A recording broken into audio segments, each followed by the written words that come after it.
Presiden Amerika Serikat Donald Trump melontarkan pujian terbuka kepada Presiden Prabowo dalam KTT Perdana Board of Peace di Washington DC. Trump menyebut bahwa Prabowo sebagai sosok yang tangguh dan dihormati. Di hadapan para pemimpin negara, Trump mengaku sangat menyukai Prabowo karena ketangguhannya.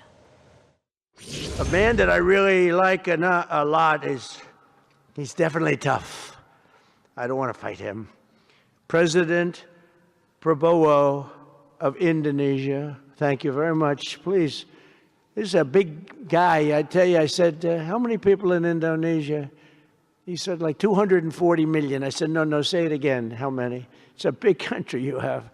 And you do a great job and respected by everybody. And thank you very much for being here. Thank you very much, Mr. President.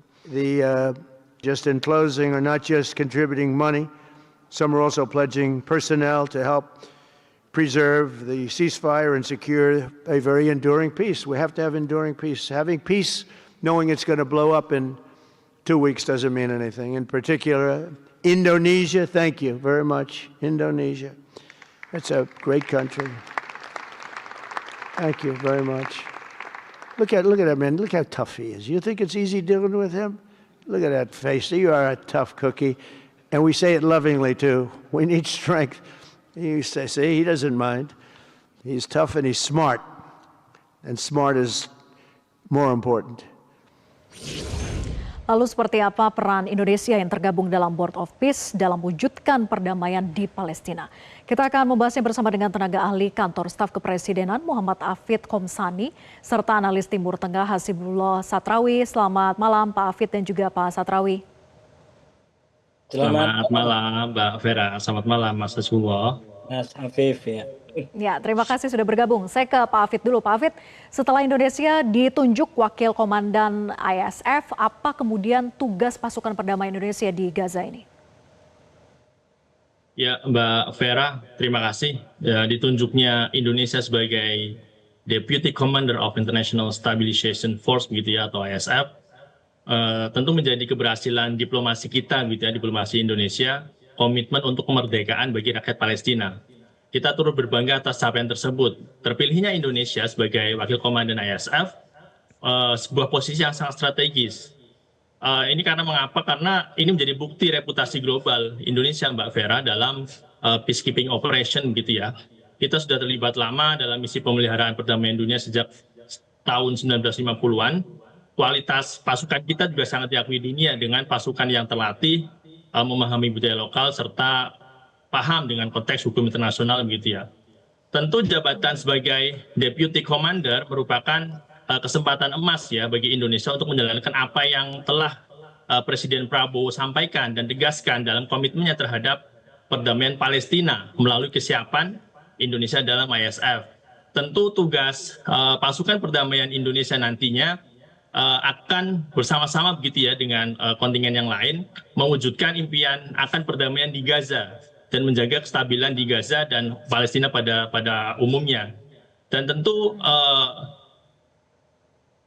nantinya juga akan banyak aksi-aksi perlindungan kemanusiaan serta pemulihan pasca konflik. Sebagaimana kita ketahui Mbak Vera bahwa beberapa tugas ISF salah satunya adalah tadi ya humanitarian protection gitu. Fokus ISF di Gaza ini akan pada misi non kombatan gitu, mencakup perlindungan warga sipil, distribusi bantuan, layanan kesehatan, dan rekonstruksi infrastruktur. Nantinya pasukan Indonesia juga akan berfokus pada pengamanan koridor kemanusiaan, gitu ya, pemulihan situasi di beberapa titik di Rafah, seperti di Rafah, begitu, serta pelatihan polisi Palestina. Dan tentu ada beberapa tugas lain, Mbak Vera, seperti security and law enforcement, dan nantinya pasukan perdamaian kita juga akan bersama-sama dengan elemen lain gitu ya, melakukan pengamanan di perbatasan serta tadi melakukan pelatihan terhadap kepolisian ya, boleh sampai situ dulu, dan juga masyarakat di Palestina, Mbak Vera. Iya, tapi kemudian bagaimana mekanisme pemilihan wakil komandan ISF ini hingga jatuh ke tangan Indonesia? Ya, sebagaimana kita ketahui Mbak Vera bahwa pemilihan wakil komandan ISF ini dilakukan melalui mekanisme diskusi antar anggota gitu ya, untuk kemudian ditawarkan kepada dalam hal ini kepada Indonesia atas juga persetujuan dari negara anggota BOP yang lain. Dan tentu penunjukan ini menjadi bentuk penghormatan Mbak Vera kepada Indonesia serta kepercayaan juga dari dunia internasional, khususnya negara anggota BOP terhadap komitmen Indonesia terhadap terwujudnya perdamaian di Palestina. Begitu Mbak Vera.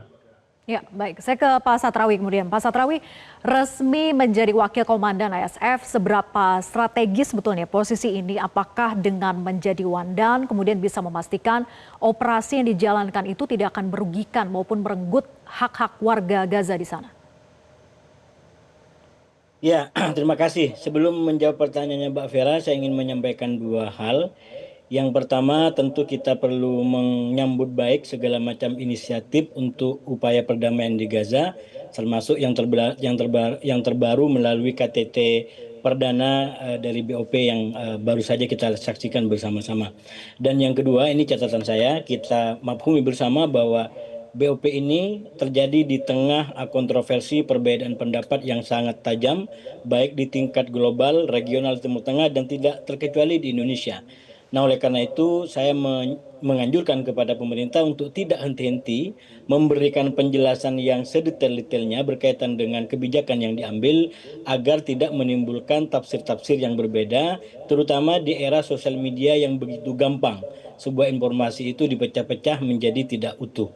Dan yang ketiga, menjawab pertanyaan Mbak Vera, menurut saya kalau kita lihat perkembangannya, mendapatkan jabatan sebagai wakil komandan menurut saya sesuatu yang sangat realistis sesuai dengan perkembangan yang ada. Apalagi Indonesia sudah berkomitmen di antara negara yang di periode awal ini siap untuk mengirim pasukan ataupun tentara untuk bertugas sebagai perdamaian, menjaga perdamaian di Gaza.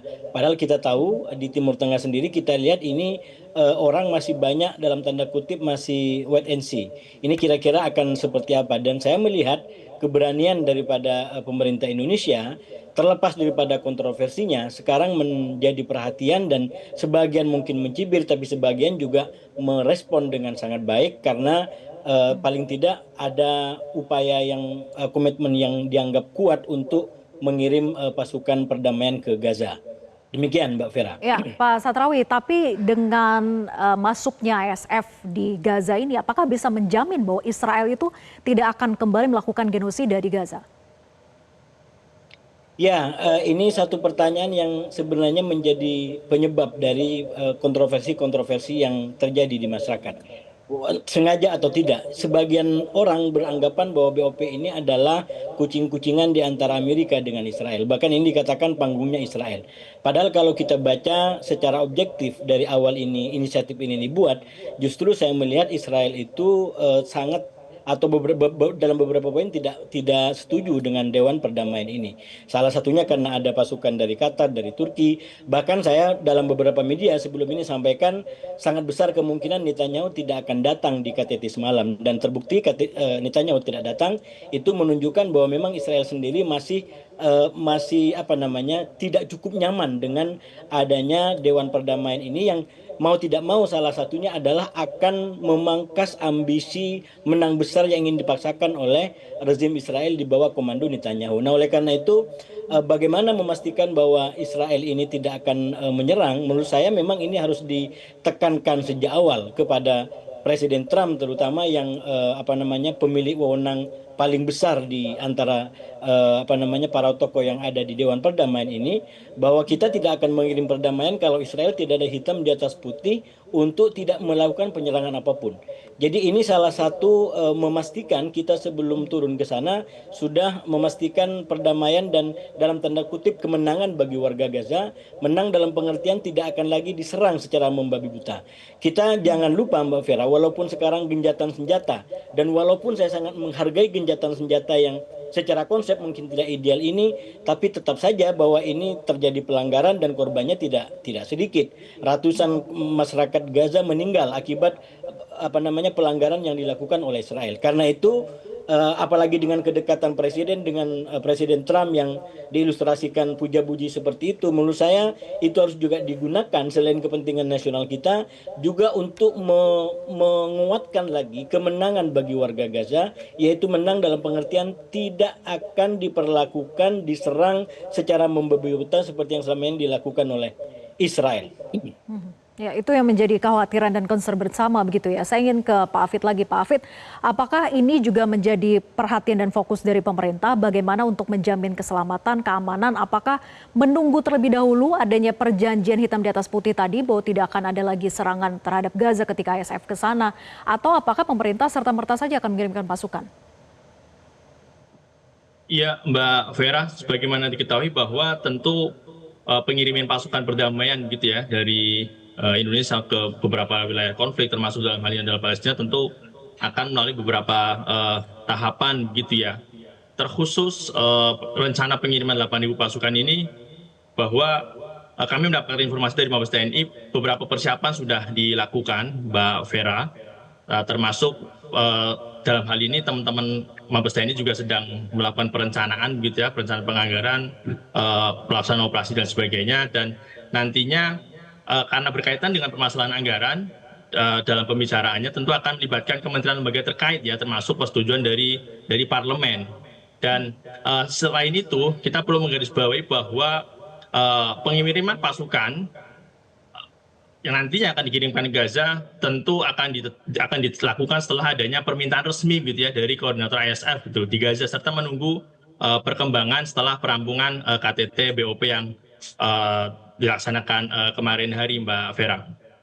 Ya, terkait dengan anggaran ini dengan mengirimnya 8.000 pasukan tadi kan tentu tidak sedikit gitu ya. Sudah ditentukankah berapa nilai anggarannya yang harus disiapkan? Apakah juga pemerintah sudah memperhitungkan hal ini? Ya, tentu pemerintah sudah memperhitungkan, Mbak Vera. Kami mendapatkan informasi dari Mabes TNI juga beberapa hari ini mereka sedang melakukan rapat internal untuk merumuskan gitu ya terkaitan dengan anggaran, dan nantinya juga akan disampaikan kepada publik secara terbuka kaitannya dengan anggaran yang dimaksud. Dan hari ini persis tadi sore kami berkoordinasi dengan Mabes TNI bahwa teman-teman Mabes TNI sedang melakukan perencanaan. Meskipun pada sisi lain pelaksanaan pelatihan juga sudah mulai berlangsung, dan nantinya kita akan tunggu begitu informasi dari Mabes TNI, Kementerian Pertahanan termasuk Kementerian Keuangan, Mbak Vera. Baik, nanti kita tunggu berapa nilai anggarannya begitu yang diajukan untuk mengirimkan pasukan ini. Saya ke Pak Satrawi kemudian. Pak Satrawi, dengan Indonesia menjadi wandan ISF ini, apakah ada risiko kemudian bahwa Indonesia dipersepsikan tidak lagi netral, terutama oleh kelompok-kelompok bersenjata di jalur Gaza, dan juga bagaimana dampaknya terhadap keselamatan pasukan serta posisi diplomatik Indonesia? Ya, saya rasa setiap setiap jabatan itu mempunyai risiko. Apalagi ini berkaitan dengan konflik, jadi pasti risikonya sangat besar. Nah, cuman sekali lagi kita tinggal bagaimana memaintain dan mengupayakan potensi-potensi risiko itu agar tidak menjadi kenyataan. Nah, oleh karena itu satu yang menurut saya harus dilakukan selain koordinasi di tingkat global tadi dengan Presiden Trump atau dengan negara-negara lain, tapi juga mulai dilakukan dengan Mesir misalkan. Karena kalau kita kembali kepada mandat ISF yang termuat di dalam resolusi DKPBB 2803 itu jelas bahwa ini harus koordinasi dengan Mesir, bahkan juga dengan Israel. Nah, ini lagi-lagi satu konsep yang publik juga mungkin tidak terlalu banyak tahu tentang ini, bahwa ya di Palestina itu tidak bisa lepas daripada Mesir yang berbatasan langsung dengan Israel juga, bahkan mungkin dengan Yordania. Karena itu komunikasi kemudian koordinasi harus segera dilakukan agar tidak kemudian membahayakan keamanan daripada prajurit kita dan juga mungkin pihak-pihak yang ada di situ.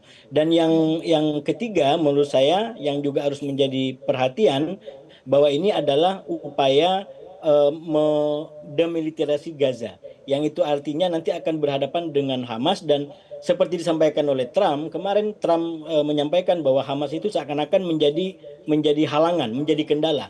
Ini kan salah satu perspektif yang tidak mulus, tidak sama. Di kalangan dunia barat mungkin menganggap itu Hamas sebagai sumber masalah, tapi di bagian Timur Tengah, di Arab atau mungkin di negara-negara berpenduduk mayoritas Muslim, itu yang menjadi masalah adalah Israel. Karena itu sekali lagi ini meniscayakan adanya pendekatan diplomasi, dialog yang menurut saya sudah waktunya, apalagi sama-sama sekarang berada di dalam BOP. Israel walaupun dengan tingkat tingkat pelibatan secara terbatas, tapi dia juga ada di dalam. Jadi ini istilahnya mejanya nggak begitu jauh untuk kemudian melakukan sebuah upaya agar masing-masing yang diinginkan oleh Trump ini betul-betul bisa diwujudkan. Walaupun sekali lagi catatan terakhir saya Mbak Vera, sebenarnya ini konsepnya adalah konsep perdamaian paksa dari kedua belah besar, dari keluarga besar kedua belah pihak. Kenapa perdamaian paksa? Karena masing-masing pihak, terutama Hamas dan Netanyahu, sebenarnya tidak sama-sama happy dengan konsep ini gitu. Karena itu para pihak ini harus komit dengan kondisi ini, bahwa ini memang kondisi tidak ideal tapi diupayakan agar menjadi lebih ideal, dan di ujungnya kita harapkan ada kemerdekaan bagi Palestina yang sejati, ya, bukan hanya dibangun bangunan-bangunan mewah, tapi juga diberikan kemerdekaan kepada mereka, dan itu yang paling penting, yang kemudian berhadapan dengan Israel secara damai sebagai tetangga, dan itulah substansi utama dari two state solution yang sekarang dipegang oleh komunitas internasional. Baik, terima kasih Pak Satrawi dan juga Pak Hafid atas diskusinya. Selamat malam. Jelajahi cara baru mendapatkan informasi. Download Metro TV Extend sekarang.